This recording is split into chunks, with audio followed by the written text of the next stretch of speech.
আসসালামু আলাইকুম, আশা করি সবাই ভালো আছেন। তো চারদিকে এখন বন্যার পানি, আপনারা জানেন। আর তাই বন্যার পানির মধ্যে অনেকেই রাস্তাঘাটে এখন মাছ ধরে, আর মাছ ধরে রাস্তাঘাটে প্রচুর মাছ পাওয়া যায়। বিশেষ করে ফেনী, নোয়াখালী এই জায়গাগুলোতে বন্যা হওয়ার কারণে এখন অনেক মাছও পাওয়া যায়। যাই হোক, আমি এখন আছি নোয়াখালীর চাকরিল উপজেলার একটি গ্রামে। এই গ্রামটির নাম হাটিরপাড়া। এখানে খাল রয়েছে, খালের পাশে জমি রয়েছে। খাল থেকে জমিতে মাছ উঠে আসছে বা বিভিন্ন প্রজেক্ট থেকে মাছ চলে আসছে। যাই হোক, এখানে কিন্তু প্রচুর মাছ পাওয়া যায়। অনেকে দেখতে পাচ্ছেন জাল নিয়ে প্রস্তুত। এই যে আমিন ভাই জাল মারতেছে, ওনার নাম আমিন। যাই হোক, দেখা যাক তিনি মাছ তুলতে পারেন কিনা।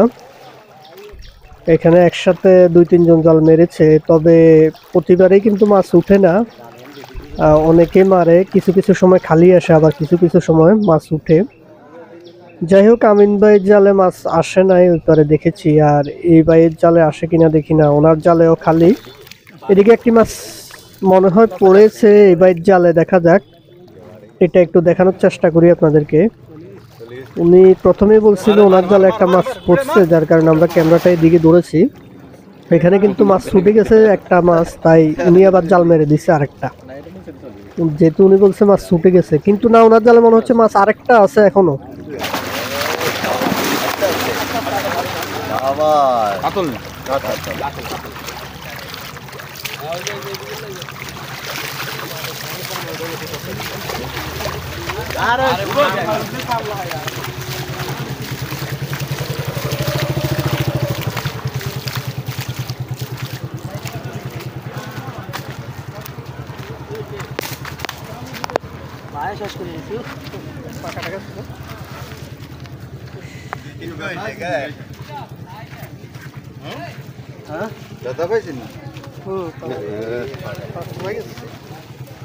আরে মাঝে আরেকটা বারে গেছে, বড় আরেকটা আরেকটা বারে গেছে।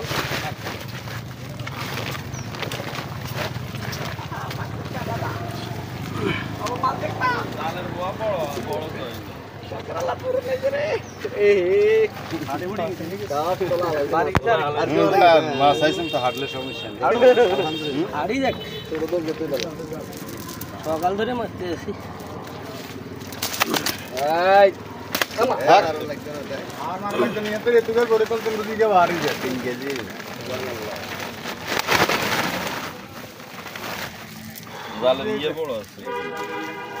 জালটা ভালো মতো হড়ো।